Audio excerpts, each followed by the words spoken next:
Okay, before the break, we looked at a whole bunch of little odds and ends, basic Python syntax. We looking at some stuff on GitHub, talked about the manifest. First little bit of talking about the manifest. And some of our programming languages, they tend to like pick a language and stick with it the whole way through. But Python went with that easiest to work with thing. So usually the Python manifest and all of our different formats is composed of at least 3 different languages. There's one format that it has 4 languages in the manifest and not a single one of them is Python. But that, like we talked about earlier, the manifest is for other stuff. So they went with that easiest to work with. So they picked and chose from these different languages what part would be easiest to work with. So they're really easy to work with. It's not the full other language. We'll see. But it makes a lot to learn. So we'll stretch that out over a couple of weeks because really the big one is requirements.txt because pip needs that. And since pip needs that, Anaconda, Voila, and any other installers, if you want to use a custom one instead of the just default one that's there in Python, will obviously need to work with the same thing that pip works with, because that's what all the Python packaging is going to be set up with. Then we went over our basic syntax example and started to upload that to GitHub, and I had to sign in, which I have now signed in. You can see it's signed off by, so the website does not tell us this. It does not tell us exactly which user who had permission to upload things to that repository was the one who physically uploaded that file. But hopefully, without even hardly thinking about that, you all see the benefit of that, especially if you're on a team.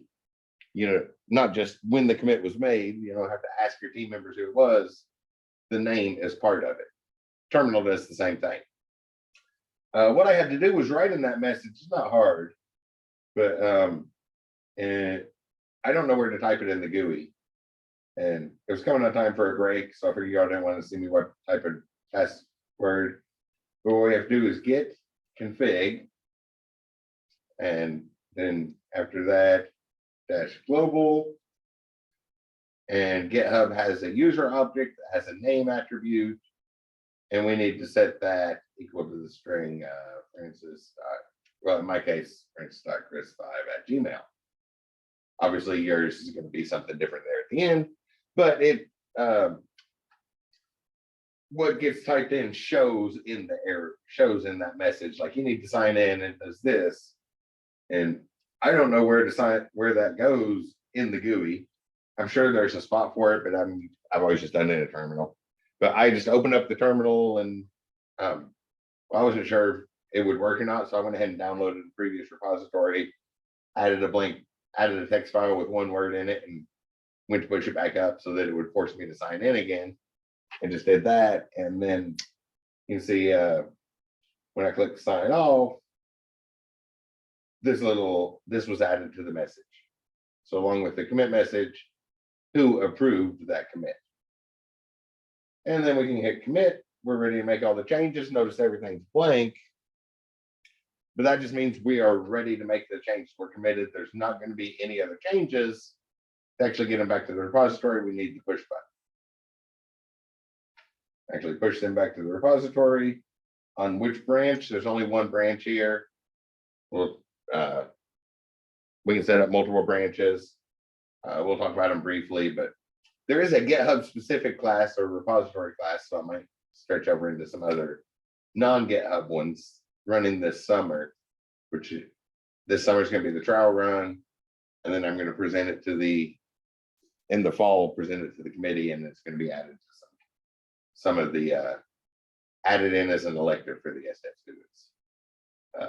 But academia moves slow, so that's going to be a little while. But the trial run of the GitHub class is going to be this summer. I've got the core and major course learning objectives and all that ready. So now it's just give it a try and make sure it runs well. Then when we push back up, in a real situation, you're probably going to have multiple branches, do different versions of your code, see which one works best, keep them all straight. Right now, we only have the one master branch.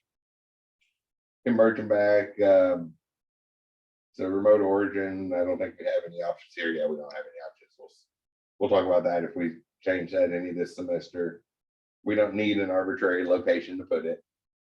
Force override, usually you can just keep those unchecked unless you know for certain what's going on.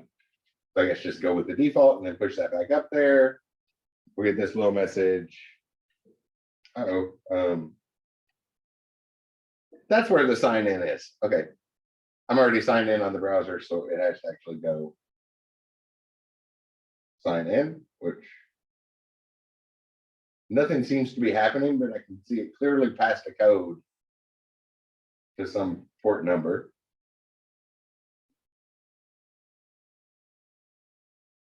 Oh, there it is. Yeah. So yeah, that's where the sign in is. Apparently it's it pops up and you get the sign in with browser options. So if you're already signed in with your default browser, right? If you haven't changed that, if you always use Firefox and your Windows machine tries to open with Edge, you might have to sign in again, but that's an easy little thing to do. And we'll see the success and close out of that. And again, the thing I like the most about, I think the GUI has the best visualization of the history of the branch, history of all the changes. Though, like we saw in the preview, when we go to a notebook that way, we see the changes on the JSON file. We can see all the same stuff over here. If I can find it on the list. There it is.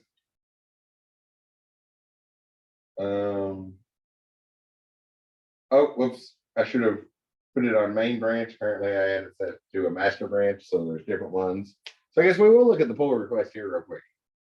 So it's still looking at the main branch. We can change that, control it. That would be in settings. You just want to set it to the main branch, or when we get to the terminal, we actually type in the branch name. That's a lot easier there. I guess I just didn't realize it was changed. Is that going to be in settings in the GitGUI? Yes, yes. One of the settings in GitGUI. That's what I was getting. That was going to be my next sentence. Tip is you should probably go around and look at stuff to see if you can find where that setting is. In general, it's a good idea to go to a different branch. So this is probably better. All in all, it's probably better to not change it if yours does that. If you have a main, it's called main up here, and the GitGUI tried to created a new one called master. So then we can actually go through and make the comparisons, which we can also do that from the GitGUI. But here's the message about it. Signed off on it. You see the short name, the long name, how that went in there. And here we can see the changes. It's just to the note. It was just to the notebook. So we're seeing the JSON code. But line 4 was some stuff was removed there and added in there. And then the blue is it's skipping a bunch of lines because nothing changed. Right? Nothing changed between line 8 and 13. Well, do you think we'd be able to clone that one in the master file to be into a main file and then end up with 2 branches, master and main? Oh, yes. Yes. You can keep them separate. You can have lots and lots and lots of branches. But whenever you're happy with those changes, I'm going to create a pull request.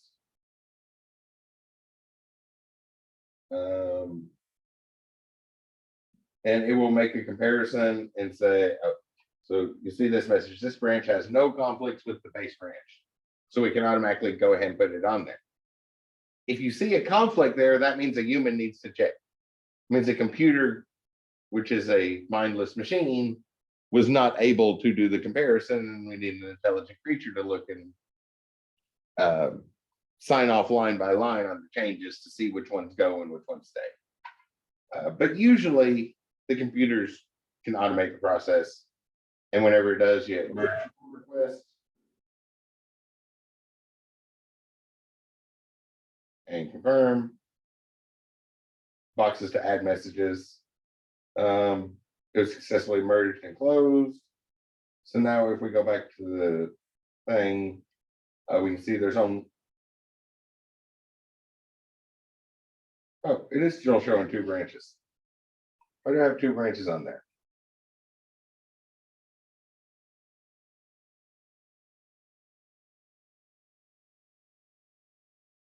Okay,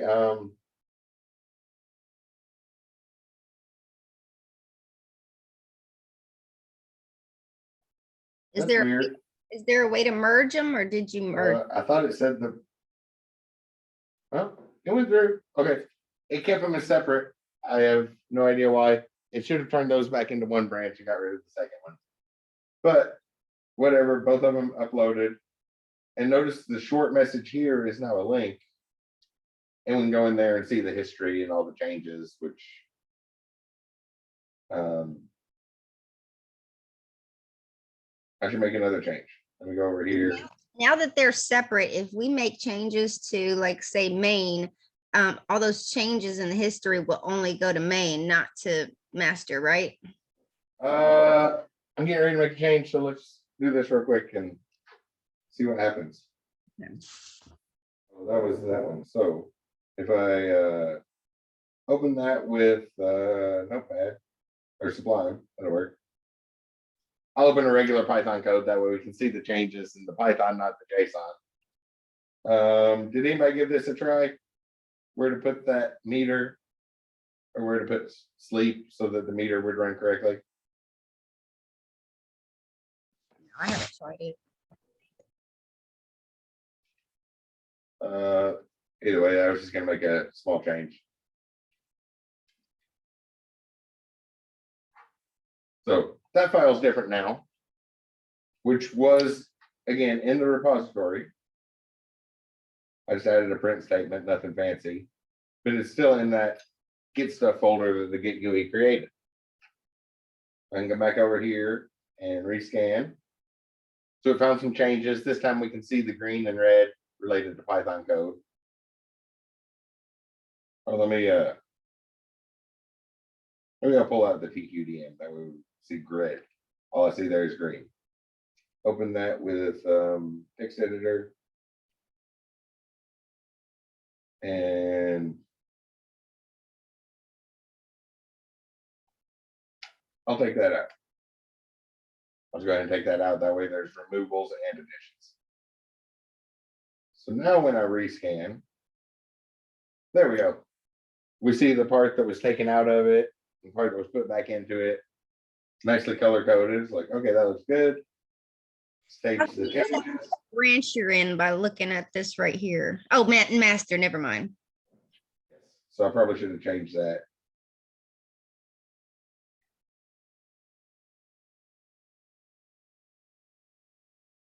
Oh, probably should have changed it right now.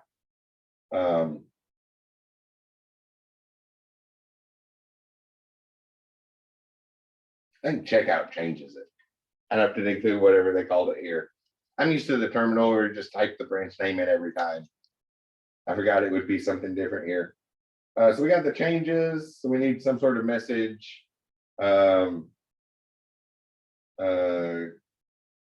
example 2. That sounds good. I'll just do the short message, sign off on it. Which that one could be skipped, but commit to all those changes. Should be good to go. Push those back to the repository on the master branch, and I didn't connect to the main branch, so I guess I have to check out and make a connection back to the main branch. But it's an active subject we learn by doing, so that's something might be good for y'all to click around and do that, because that's something that's going to happen a lot when you're actually doing things. It'd be a good reason to click around and look at some of the basic buttons in YouTube. Or not on YouTube, on GitHub. So that was successfully uploaded. Close that. And if I come back over here and reload it,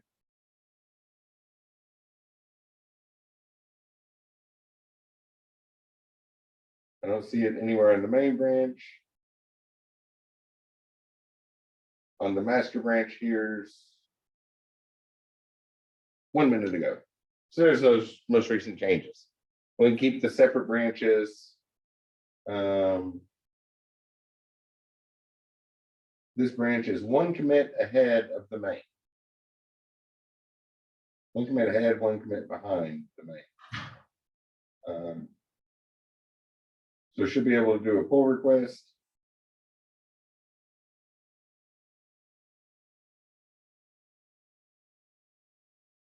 New pull request. Compare master to main. It's able to merge. We see all the changes. Where'd my button go?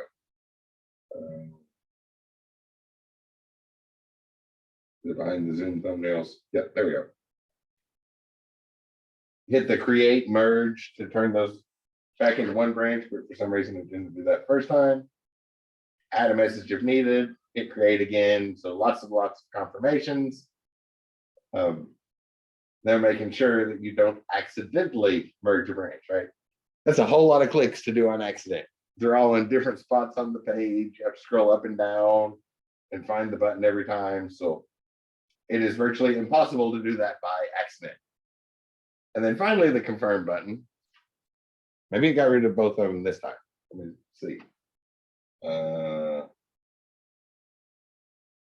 Finish that. So we come back over to the code tab. Oh, it still kept both of them. I guess that's the special name. Since main and master are both special names, it doesn't want to actually delete that.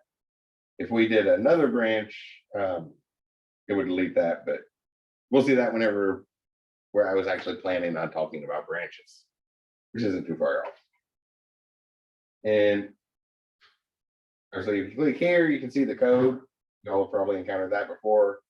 And then the short message that you put on there, if you click that, you can see the changes for that particular version. And there's a history somewhere. I don't use it very often. Might be under insights.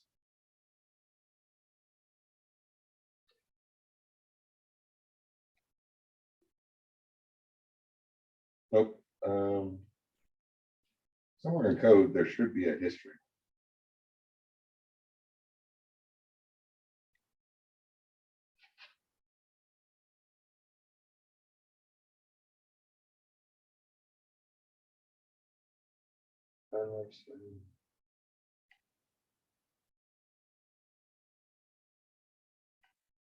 But I can't remember where the history button's at on the website.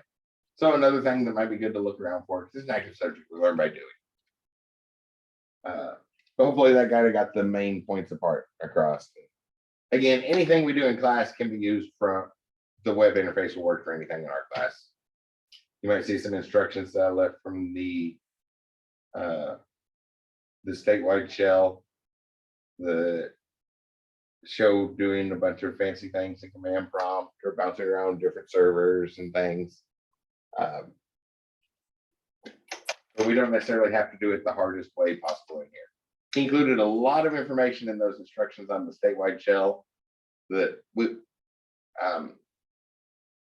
could do that later when we're not trying to learn a whole bunch in 8 weeks. Okay? Build the foundation and then add those finer details later instead of trying to learn the finer details at the very beginning. So earlier I mentioned that those keywords from loops. We saw if and while. Y'all have seen those before.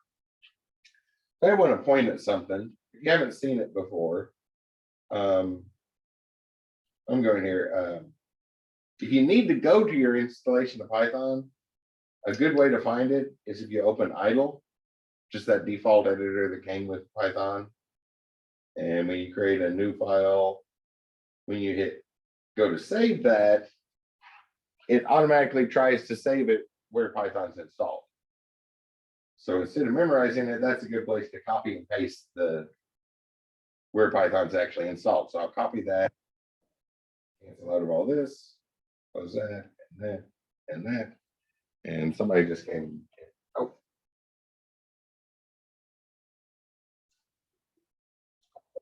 Once you have that address, you can paste it in here. And there are hidden folders. That's a quick way to get to it. And often a better way, because if I go through here the long way, you can see from the shading there that I have hidden folders turned on. On the TV in the room, it doesn't look shaded very different. I guess slightly different, but the hidden folders are turned on. And under users and username and the app data folder, which is normally hidden, that's where Python's going to be installed. So copying and pasting that address can be kind of useful as well. Local and programs, there's Python. And there's quite a bit of the length to the language itself. Just to look at some things if you haven't seen it before. So there's the Python interpreter, actual Python application.exe file. It's a bunch of DLLs, so some libraries that it needs in order to run. And all these other folders. I looked through quite a few of them, but is it lib? Someone? Yes. So in lib is where we'll find most of the language, which could be taken in a couple ways. Because if I scroll way down here, past all these folders full of Python scripts, and then this long list of Python scripts here. Once we get down to K's, which I passed, because I looked at the TV or during that, you'll see this file called keyword. See from the icon, it's a Python file. If we open this, open with Sublime, that'll work. This is the file that has a couple of lists in it. One of them has that semi-static thing. If you've probably seen the double underscores before, we'll talk about that. What all that does before long. But then it has this list called KW list. And the things there should look familiar. So these are the keywords that the Python interpreter knows. So this is what the language is built up for. It knows this, those operations we saw earlier, plus, minus, multiply, divide. Oh, I forgot exponents. 2 asterisks is exponents. Is that still open somewhere? I need to go back over there and remember to put that. 2 asterisks is exponents. You may have seen the caret used before, some number raised to a power. That is just a coincidence. Caret is an XOR operation, and it's just a coincidence that when you XOR 2 binary numbers, you get the same thing as 1 raised to a power.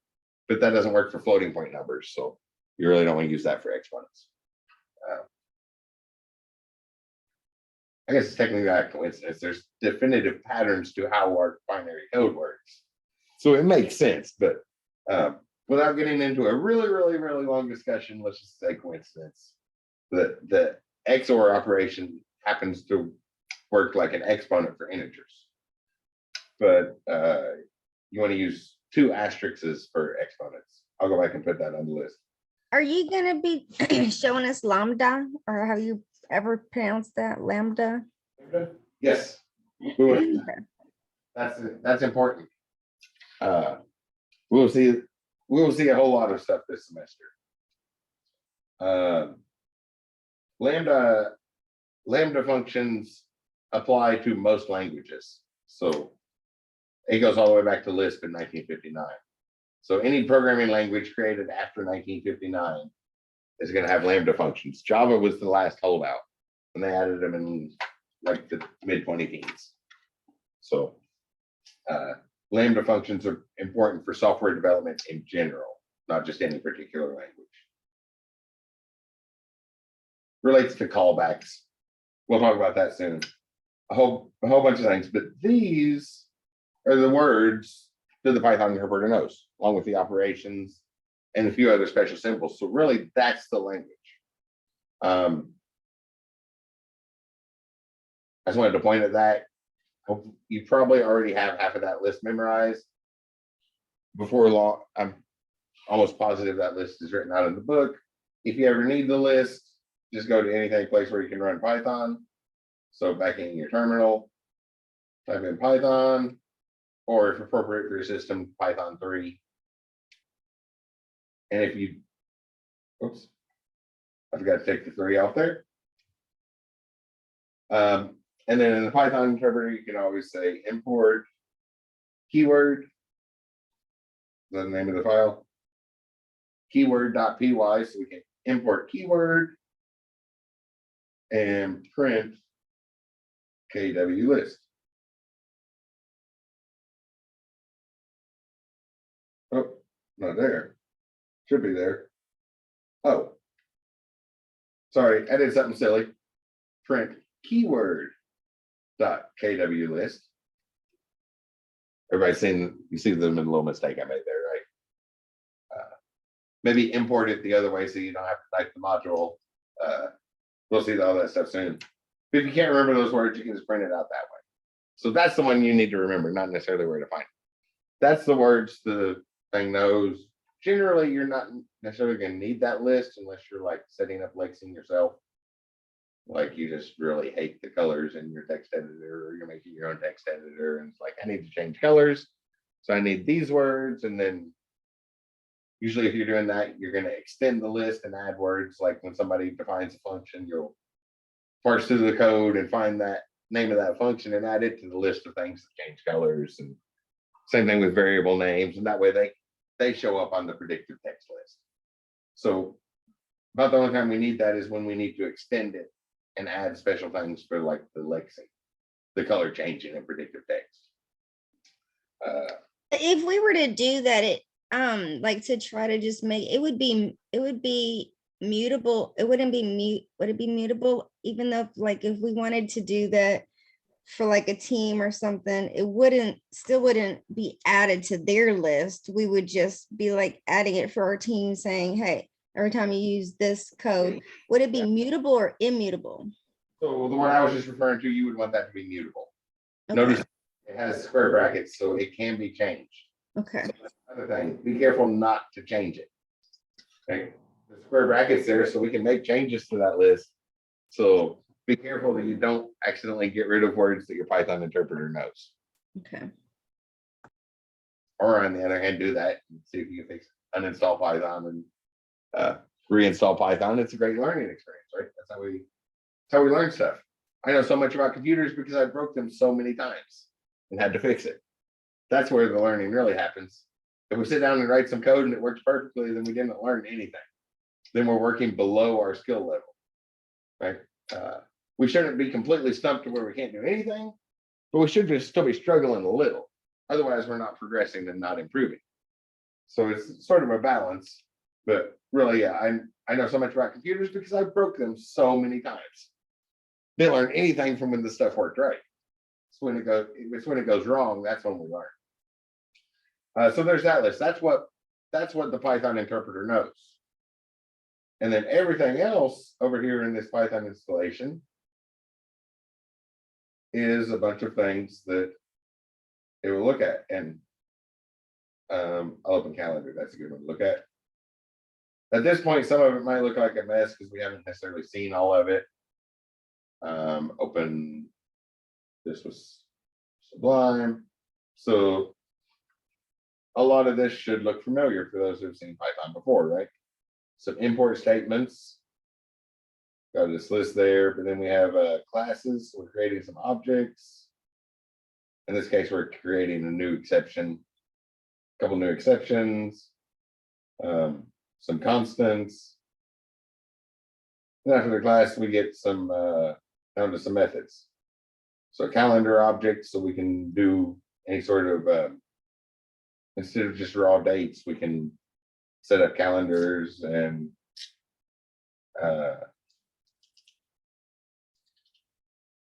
formatting and a bunch of methods, but this stuff should look roughly familiar, right? Just some Python code that you've seen before. We didn't really talk about that tonight, but list, little functions to return leap years.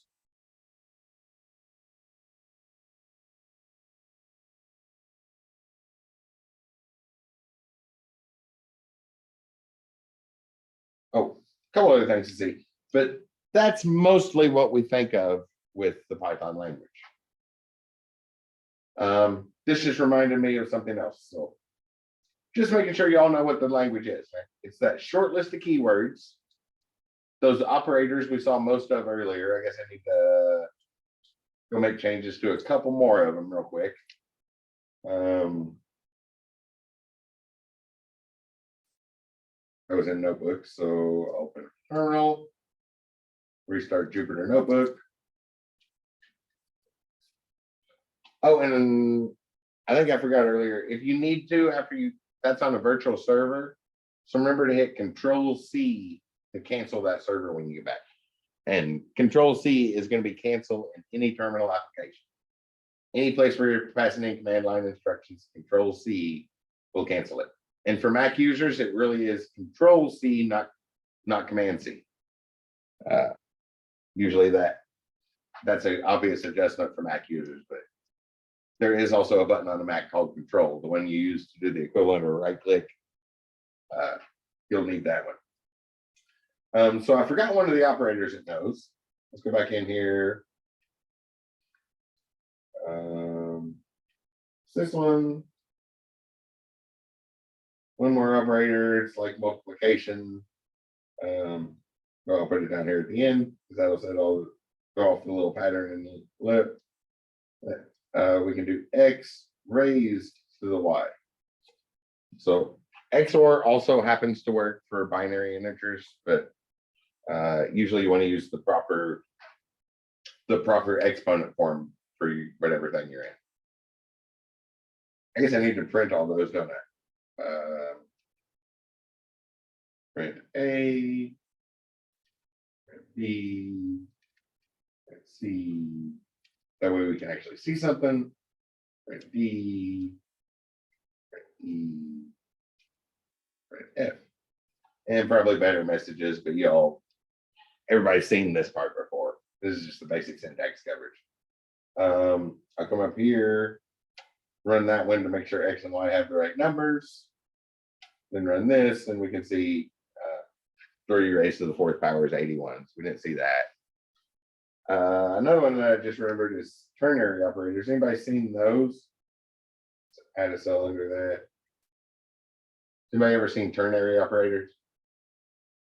I see head shaking, no hair in class. Well, let's look it up then.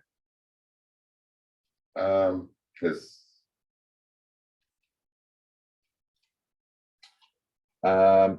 there's tutorials. Sure, if we're going to look at tutorials, but tutorials are only a starting point. Those who've had me in class before have heard me give this little spiel before, and I will say it many times to remind you. They're usually set up really nicely formatted, easy to work with, so that's where we usually go to. But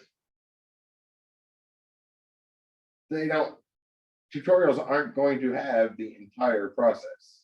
They only have the first couple steps. There is some official documentation, which is basically the user manual for Python. And unlike a tutorial, which only has the first couple steps and probably not even the entire picture for those first couple steps, the user manual has the entire language. Thing is, they're really hard to read, right?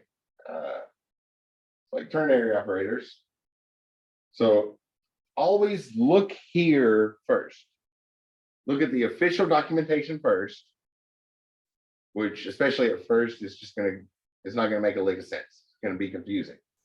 So you want to look at the official documentation, and when it leaves you thoroughly confused as to what's going on, what you'll do is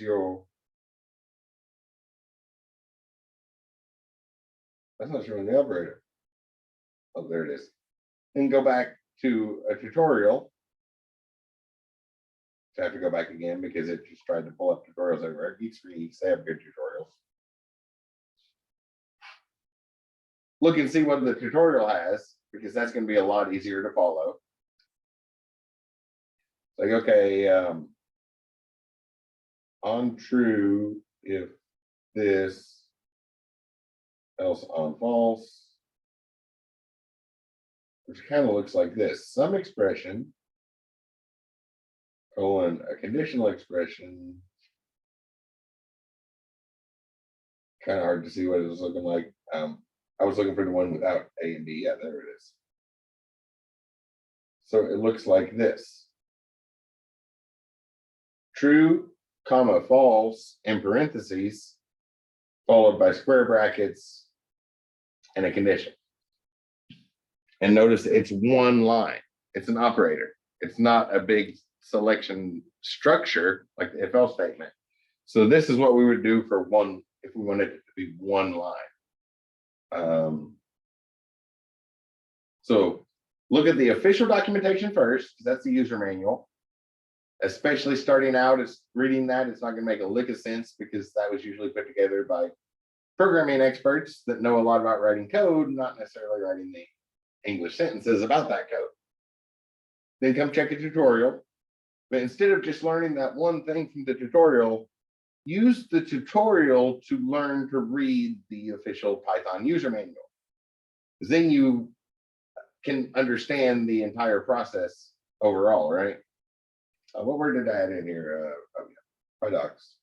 Then that got over to, usually the official documentation shows up somewhere near the beginning.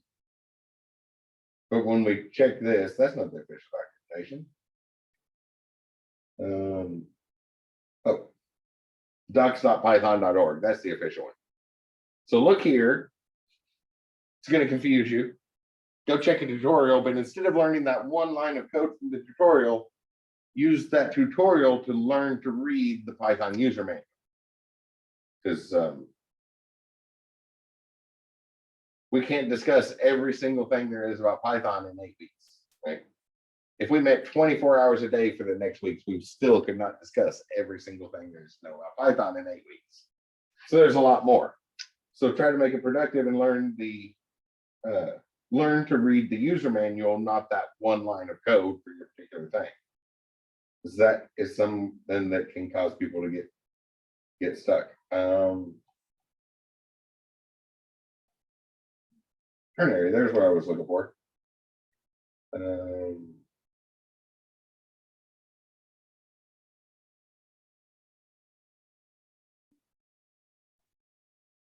There it is. So some expression. Nope, that's something different. I don't even have an example of it here. Okay, I'll go back to the other one because that's kind of like it. It looked like official documentation. Kind of hard to read, but then after we see it in the tutorial, then we see this. If test is false, we do that first one. If test is true, we do that second thing in parentheses. And then in square brackets, we use the test. So use the tutorials to learn to read the user manual, which I'm not on the user manual here, but I didn't see it on that list. I know it's there somewhere. I've looked it up there before. That's a common example. But instead of the if else, an alternative thing we could do is the ternary operator, and then we can assign it. So I'll do the same thing. Message is assigned, and I'll just do the if else. The sum is bigger or the product is bigger. So false first, product is bigger, comma, and then the true one. Whoops. Push the wrong button there somewhere. Sum is bigger. And then in square brackets, we put our condition, the A greater than B. And then I can print message. That way, notice it's a condition in one line instead of that big block structure. That can be very, very useful because a lot of times that's all we're doing. Right? We've put together the if else structure just for the alternatives on how we assign that. And that's called ternary operator, what you just did on 3? Yes. Okay.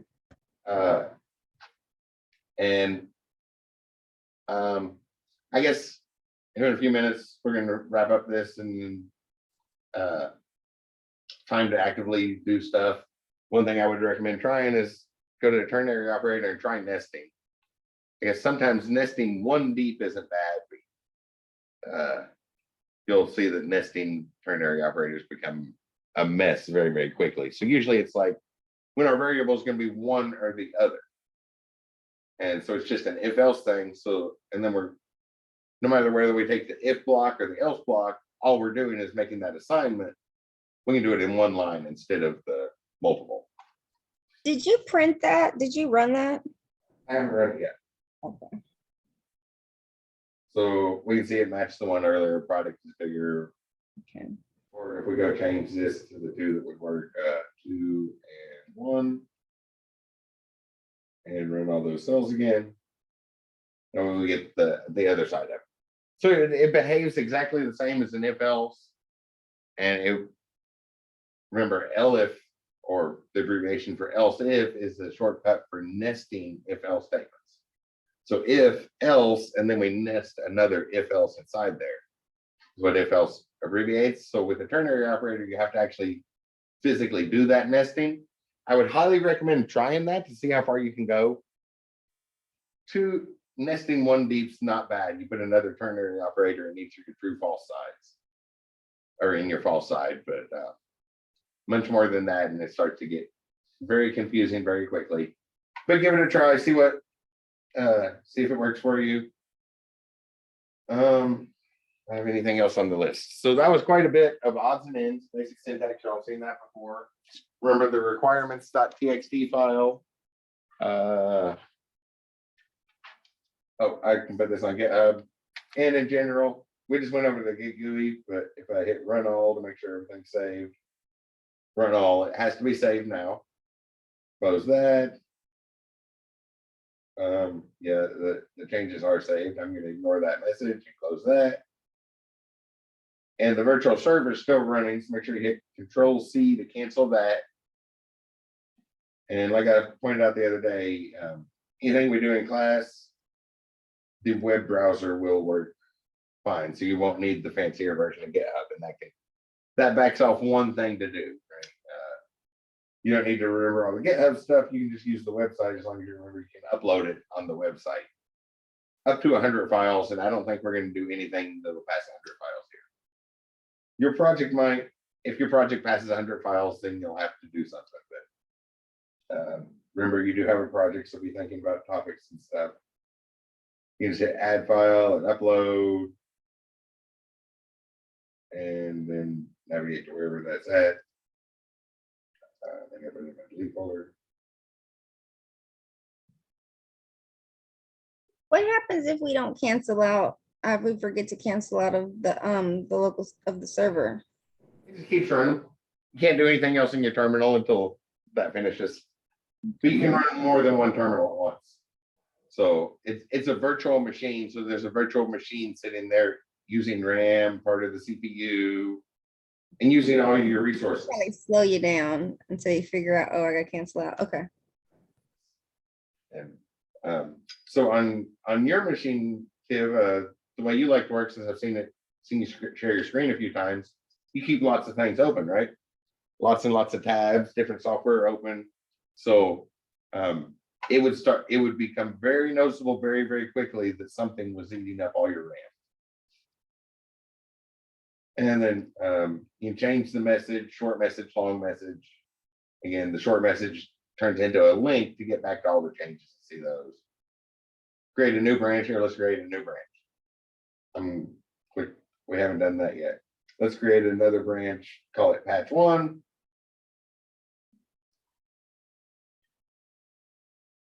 And notice that instead of the commit button, changed to postpone changes. So I click that.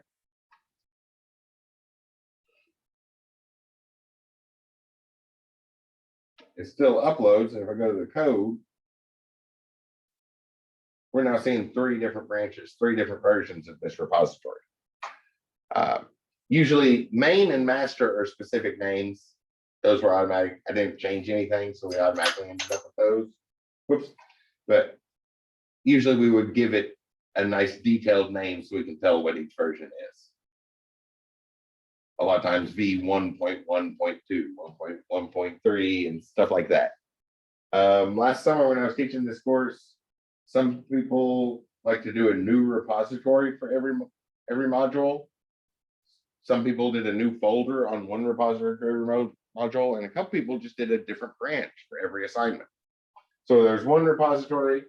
The main repository just had a little simple hello world, and then a README talking with all the bug reports and stuff. And then every assignment was on a different branch. So whatever organization makes the most sense in your mind, If I can't find something, I will ask you about it before I just knock off a bunch of points or anything. Didn't get to virtual environments. We'll see those soon. Before we get to Django. And on Wednesday, we'll look at some more terminal stuff and maybe talk about virtual environments, because the instructions in Django that are in the course shell just say create a virtual environment. It doesn't tell you what to do. It also does a different one than I like. So I was going to show you the one I like, because the one I really like to work with is completely cross-platform. It's exactly the same on every machine. So we don't have to remember the little differences between working on a Mac or a PC, which is really, really nice, especially if we're in a cross-platform language like Python. So we'll look at that soon. Does anybody have any questions about that tonight? It's a bunch of odds and ends, seemed very scattered, right? But hopefully a lot of that looked familiar. And if it was new, it was just a small step forward. If you were completely lost as we jump back and forth between those things, please let me know and we'll get you caught up, because it's going to progress quickly. And for those that haven't had me in class before, that was kind of slow to see how I let you see how I do examples and notice that I'm easily distracted and jump back and forth. And I'm going to make a big deal out of jumping back and forth soon, because that does actually improve productivity. But we will see that soon. Any questions? I see head shaking no in here. Okay, I assume 5 seconds of silence means no questions. So that was what I had for this evening. Your schedule should be blocked off till 9:50 though, right? Please use our time productively. I will be sitting here until 9:50, unless everybody leaves. Then I'll head back to Clarksville. Then I'll be driving down the interstate for 10 minutes, so I won't be answering my phone. Text messages and Ivy Learn messages are the two things that make noise on my phone. Till 9:50, I'm gonna be sitting here waiting for questions to come my way. So watching email. If you have any, let me know. Otherwise, I will see you Wednesday, and everybody have a great night. And it doesn't have to be between now and 9:50 when you ask me questions. I'm always happy to help, but between now and 9:50, I am not going to be doing anything except sitting around and waiting for you all to ask me questions. Might as well mention it. I do teach other classes than this. So if you're fine on the Python, but maybe have a question in SVAD 150 class. Obviously, the Python questions need to take priority right now, but I teach more than just this class. So if you have questions, send them my way. I'm always happy to help. Otherwise, I will see you all on Wednesday. Everyone have a good one. I tried to wave and I should wave before I step away from the camera.